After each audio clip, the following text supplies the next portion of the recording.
Ma'am ఈ రోజు parents ఎలా ఉన్నారంటే నా కిడ్డే ఫస్ట్ రావాలి, నా కిడ్డే అన్నిట్లో ముందుండాలి, స్పోర్ట్స్లో అయినా, స్పీకింగ్ స్కిల్స్లో అయినా, స్టడీస్లో అయినా, రైటింగ్లో అయినా అన్ని నా కిడ్డే ముందుండాలి అన్నట్టు పేరెంట్స్ ఉన్నారు. సో దాని మీద మీరేం చెప్తారు?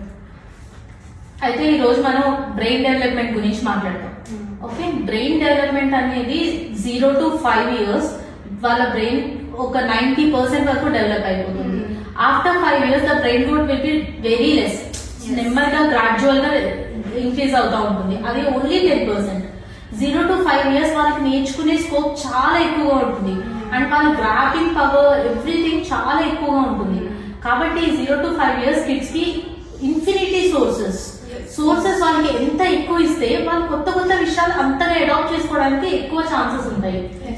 లైక్ సాంగ్తో గుర్తొచ్చింది. లైక్ మా అమ్మమ్మ ఎప్పుడు చెప్పేది, ఎప్పుడైనా మనం ఇల్లు కట్టేటప్పుడు పునాదులు చాలా స్ట్రాంగ్ గా కట్టుకోవాలి, అప్పుడే దాని పైన ఎన్ని ఫ్లోర్స్ వేసినా సరే ఆ బిల్డింగ్ స్ట్రాంగ్ గా ఉంటుంది.